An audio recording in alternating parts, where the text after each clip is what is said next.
Imagine posting a picture of yourself on social media at your favorite spot so that all of your friends can see. You feel really confident in the way that you look, especially with all of the beautiful scenery surrounding you. All of a sudden, you start reading a comment that was made on this specific post by someone you may or may not know, and it's criticizing the way that you look. This tears down any ounce of confidence that you once had, which has become an unfortunate reality for so many people. This brings us to the main argument that social media has become a growing problem for our younger generation and their self-esteem. As a victim to the effects of social media myself, I have taken a personal interest in the negative impact that social media has on so many people, which is why I've written many papers for past sociology and English classes. Today we're going to talk about the how and why social media has become a gateway for criticism and online cyberbullying, the impossible beauty standards that it sets, and the fact that it forces people to constantly compare themselves to others. Unfortunately, social media has become a gateway to criticism and online cyberbullying. The American Federation of Teachers stated that on October 7, 2022, it has become a trend for students to create anonymous school confession accounts. These accounts promote anonymous cyberbullying and mean comments made about other students and faculty members.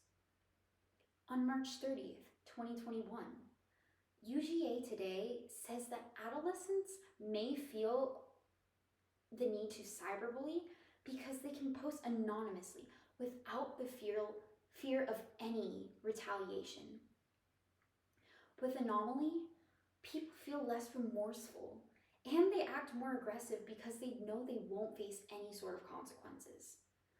Because people can anonymously bully without any of these consequences, more children are at risk of bullying and criticism, which negatively impacts their self-esteem immensely. Moving on, social media has always influenced society's beauty standards to be impossible and rapidly ever-changing. On September 19th, 2022, Fortune Wells stated that kids are self-conscious at such a young age now. Kids receive bad messages about societal ideals and, as a result, avoid taking pictures and participating in any activities whatsoever.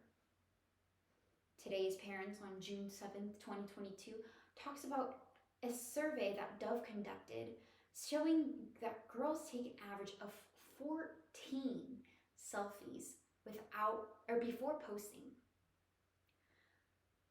These girls say that they don't feel pretty without feeling the need to edit their faces because they're scared of criticism.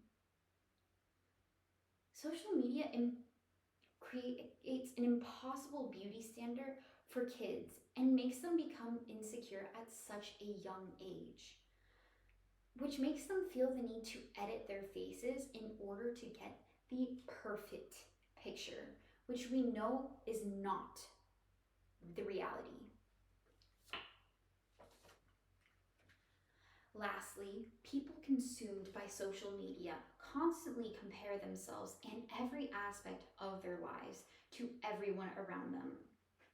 On October 3rd, 2022, Science Daily stated that authors suggest that problematic social comparison enhances negative feelings of oneself and the others around them. And it could explain how the risk of depression rises with social media use. it doesn't matter your personality because everyone is at risk with the rise of social media use. And mental health decline seems inevitable for everyone. The New York Post on September 7th, 2022, talks about Susie, who became depressed after spending 12 to 15 hours daily on social media. Her friends had left her to attend university while she stayed behind to attend community college in order to save money. She spent so much time comparing herself and her life to the lives of her friends that it made it seem that they were having so much fun without her, which caused her to have such negative feelings. People compare themselves because of the rise of social media use. And it means that comparing and ruining mental health is inevitable for the younger generation. To conclude, social media has become an unfortunate gateway for anonymous cyberbullying and unnecessary criticism. It sets impossible beauty standards for youth that already begin to worry about their physical appearance. It encourages people to constantly compare themselves to others, which negatively affects their mental health. This is why social media has become a rapidly growing problem for our younger generation and their mental health. The scenario I presented earlier was just theoretical, but has become an unfortunate reality for so many people, especially for our youth. This is why I urge you to pay attention to not only the content that these children are consuming, but also the amount that they're consuming, and to check in on their self-esteem and overall well-being. They will thank